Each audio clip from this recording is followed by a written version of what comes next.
Skeptics wonder why no one else saw the craft. I talked with the people who were in charge of managing the fire tower.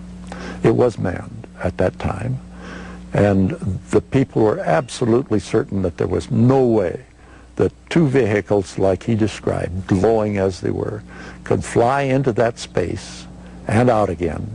There was no way that that could happen without their seeing it. My conclusion on that case is that all the evidence that I found pointed toward hoax rather than a real experience. And not even a skillful hoax, a very inept hoax. Mahalik became bedridden and incapacitated in the 1980s. Was this hard-working and devoted family man capable of crafting such a hoax? For my dad to fabricate something as large as this would require more than I think he had. More than he has. He's a simple man. He grew up and lived a very straight, hard life. This was no con man. This was a man who later went down a mail. They couldn't figure it out. I couldn't figure it out. The doctor I had there couldn't figure it out. I am not about to be taken by anybody. This guy didn't take me. This guy was legit. Stephen Mahalik never wavered from his story. He believed he had encountered a UFO. Roy Craig and the U.S. government disagreed, but they never classified the case as solved. The official report lists Mahalik's sighting as unexplained.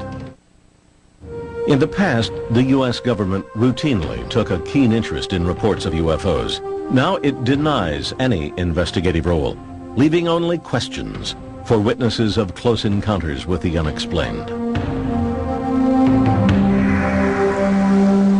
On the night of March 8, 1994, something strange was sighted in the skies over Holland, Michigan, on the southeastern shore of Lake Michigan. Witnesses were startled and called police. There were at least 4 lights, and they were all flashing like okay, they were the sequence. It was a kind of like a V. There's like probably 4 or 5 lights, and they were all flashing right in a row from the top all the way down to the bottom. The lights hovered over the outskirts of town near the home of Holly and Darrell Graves. Their 15-year-old son, Joey, was sitting in the living room watching TV. Out of the corner of my eye, I saw a light, and I looked out the window, and there was a round circle of lights. I called my parents in, and they were sleeping. They didn't know what was going on, and my mom, she called 911 to get a cop or someone out here to look at it. 911. We were just wondering, have you heard anything about these lights that are flickering up here? It's different. I've never seen anything like it. Okay, we'll have somebody check it out. It looked like a sphere. The lights were really weird because they changed, but they kind of faded into a different color, so it wasn't like regular lights. So it was kind of weird. We watched it up to about a half hour, just slowly moving south. We were just in awe, I think, about the whole thing.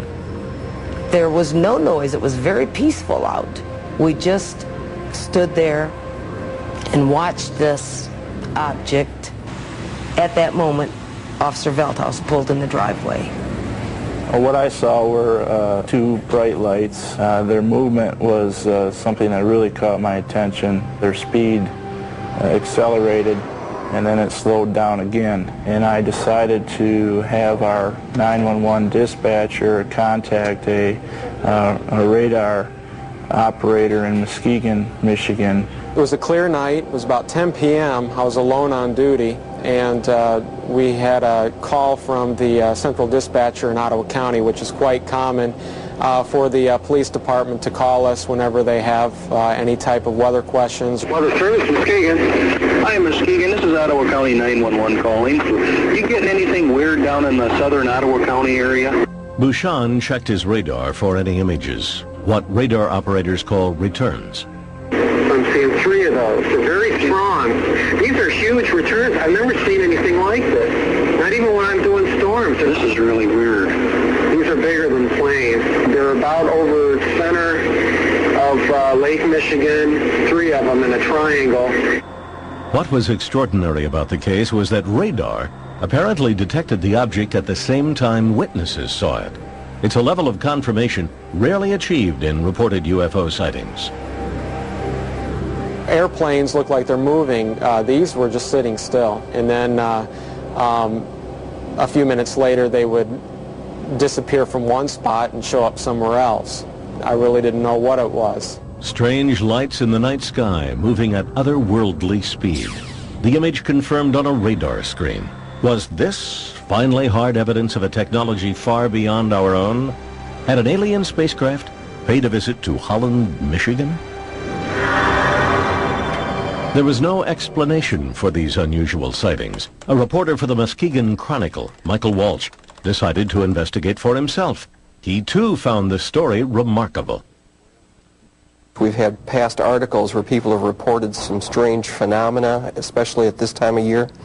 But not once did we ever have any dual confirmations, visual plus the radar. Talk about a meeting. Okay. Others began looking into the incident, fascinated by the radar confirmation. A professor of natural sciences and at the same time the editor of the Journal of UFO Studies, UFO researcher Michael Swords, met with radar operator Jack Bouchon. We went into the radar room. This young fellow really knew how to use the equipment. He would show us the difference between a hard count of something like an airliner and a soft response of something like a storm cloud. And it was obvious this was an extremely competent operator. Skeptics point out that Bouchon was still a weather intern at the time of the sighting. California engineer and skeptic Robert Schaefer thinks he can explain what the images really were. The National Weather Service says that they tracked a number of objects over Lake Michigan, but of course not everything that turns up on radar is a solid object. Radar is subjected to mirage conditions of various kinds. Schaefer believes that the sightings over the lake can be explained by a natural phenomenon which usually happens over Lake Michigan in the spring. Warm air moves over the cold waters of the lake. The layer of cold air trapped beneath the layer of warm air creates a mirror effect in the sky by bending the light. This effect is called a temperature inversion. One of the best-known investigators of UFO sightings, Philip J. Klass, is a technical journalist for Aviation Week and Space Technology, and an expert on radar systems. Ground radar, especially during temperature inversion conditions, the rays can be, instead of going straight out, they can be bent downwards, so where you get echoes from the ground. We're trained to know the difference between temperature inversions and, for instance, precipitation, because they appear to be the same thing. Klass says that since Bouchon was using old linear radar, not the newer Doppler radar, the images were probably atmospheric tricks. It is a weather radar. It is not designed especially to detect metal objects or aircraft. These returns were not only hard returns, but they